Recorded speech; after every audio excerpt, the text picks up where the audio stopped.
어느 날 갑자기 고양이가 사라집니다. 밥도 잘 먹던 아이가, 항상 소파 옆에 붙어 있던 아이가, 당신이 눕기만 하면 배 위로 올라오던 그 고양이가 어느 날부터인가 침대 밑으로 들어가 나오지 않습니다. 불러도 대답하지 않고 다가가면 더 깊숙이 들어갑니다. 대부분의 집사님들은 이 상황을 비슷하게 받아들입니다. 아픈가 보다. 혼자 있고 싶은가 보다. 지금은 건드리지 말아야겠다. 그렇게 조용히 지켜봅니다.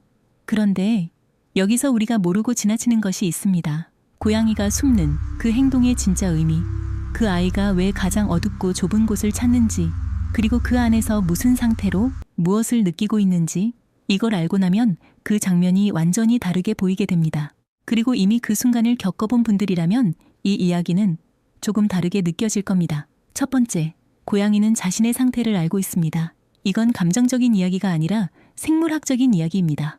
고양이는 자기 몸의 변화를 우리가 느끼기 훨씬 전부터 감지합니다. 체온의 미세한 변화, 심박수의 이상, 몸 안에서 올라오는 작은 신호들까지 이미 알고 있습니다. 자신에게 무슨 일이 일어나고 있는지를. 수의학 연구에서도 고양이가 마지막 시기에 비슷한 행동 패턴을 보인다는 것이 여러 번 확인되었습니다. 식욕 감소, 그루밍 중단, 그리고 가장 눈에 띄는 변화는 고립입니다. 좁고 어둡고 조용한 공간으로 스스로를 밀어 넣습니다. 미국의 한 요양원에서 살았던 고양이 오스카는 수년에 걸쳐 죽음이 가까운 환자 곁에 스스로 다가가 마지막을 함께했습니다. 이 사례는 뉴잉글랜드 의학 저널에도 실렸고 동물이 죽음을 감지하는 능력에 대한 진지한 논의로 이어졌습니다. 고양이가 자신의 끝을 느끼는 건 특별한 능력이 아니라 아주 오래된 본능입니다. 두 번째, 그런데 왜 숨는 걸까요?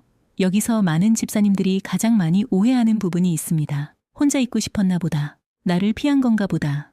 내가 불편했나 보다. 하지만 이건 사람의 기준으로 고양이를 해석한 것입니다.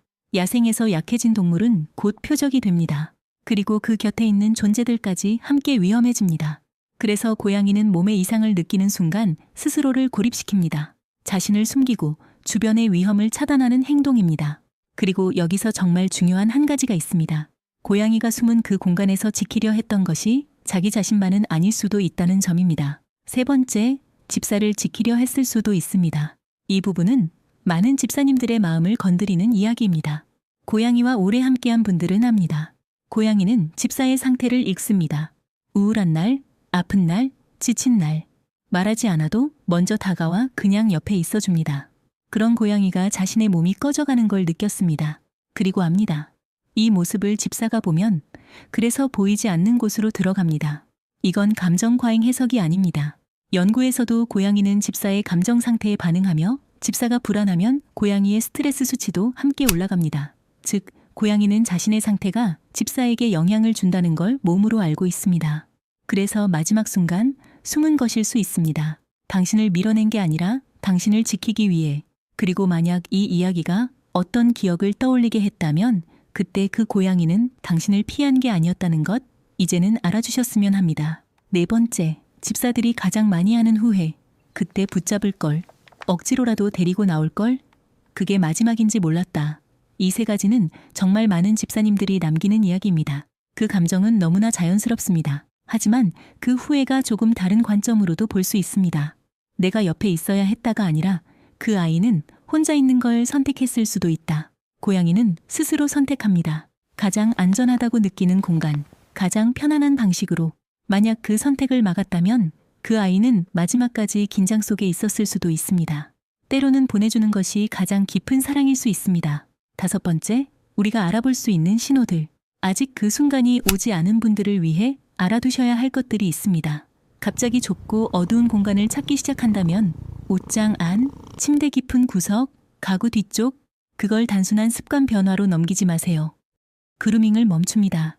늘 깔끔하던 아이가 털을 정리하지 않는다면 몸을 돌볼 에너지가 부족하다는 신호일 수 있습니다. 눈빛이 달라집니다. 초점이 흐려지거나 평소보다 오래 바라봅니다. 아무것도 요구하지 않으면서 그냥 바라봅니다. 그 눈빛을 기억해 주세요. 그리고 만약 그 아이가 마지막으로 당신 곁에 와서 가만히 앉아 있다면 아무것도 하지 않아도 됩니다. 핸드폰을 내려놓고 말하지 않아도 됩니다. 그냥 함께 있어 주세요.